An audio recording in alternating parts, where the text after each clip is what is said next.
Unit 3. Gateway. Any learning environment that deals with only the database instincts or only the improvisatory instincts ignores one half of our ability. It is bound to fail. It makes me think of jazz guitarists.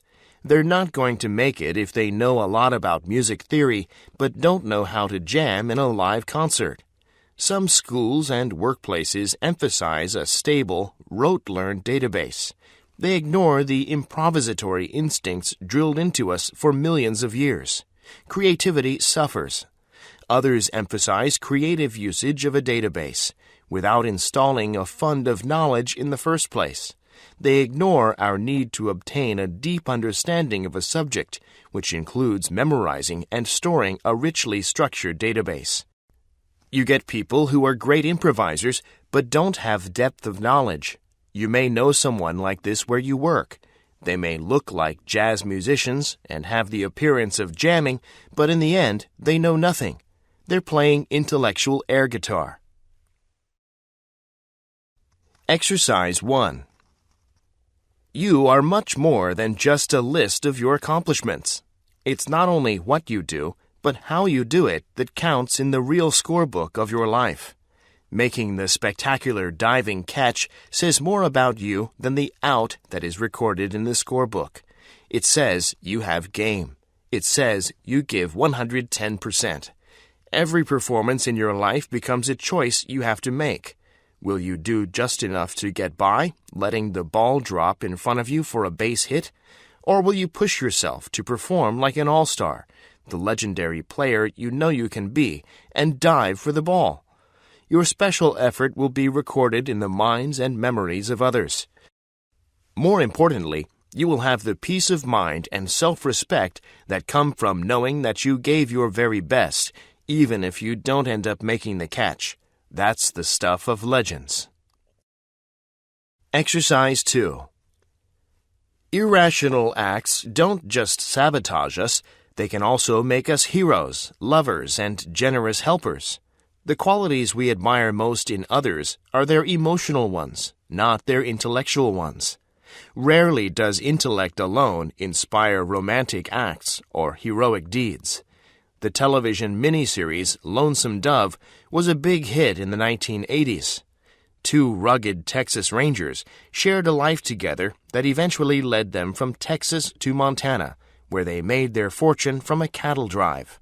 One partner died, and the other promised to personally return the body to Texas, an incredible sacrifice. From a rational point of view, the dead partner wouldn't know where he was buried. He was already dead. The surviving partner's friends thought his promise was foolish. They pressured him to ship the body to Texas by train. No rational argument would ever win this battle, and if it had, the movie would have lost its charm. Exercise 3. Ideas or theories about human nature have a unique place in the sciences. We don't have to worry that the cosmos will be changed by our theories about the cosmos. The planets really don't care what we think or how we theorize about them. But we do have to worry that human nature will be changed by our theories of human nature. 40 years ago, the distinguished anthropologist Clifford Geertz said that human beings are unfinished animals. What he meant is that it is human nature to have a human nature that is very much the product of the society that surrounds us. That human nature is more created than discovered. We design human nature by designing the institutions within which people live.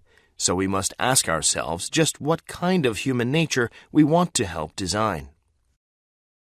Exercise 4. Near my old office building, the window of a shoe store advertised the generous offer of a free shoe shine. I walked by this store dozens of times and thought nothing of it. One day, though, with my shoes looking a little scuffed and some time on my hands, I decided to avail myself of this small bounty. After my shine, I offered the shoe shine man a tip. He refused. Free was free, he said. I climbed down from the chair feeling distinctly indebted. How could this guy shine my shoes, I thought, and expect nothing? So I did what I suspect most people who take the offer do. I looked around for something to buy. I had to even the score somehow. Since I didn't need shoes, I found myself mindlessly looking at shoe trees, laces, and polish. Finally, I quietly walked out of the store empty-handed and uneasy. Even though I had managed to escape from the store, I was sure many others were not so fortunate.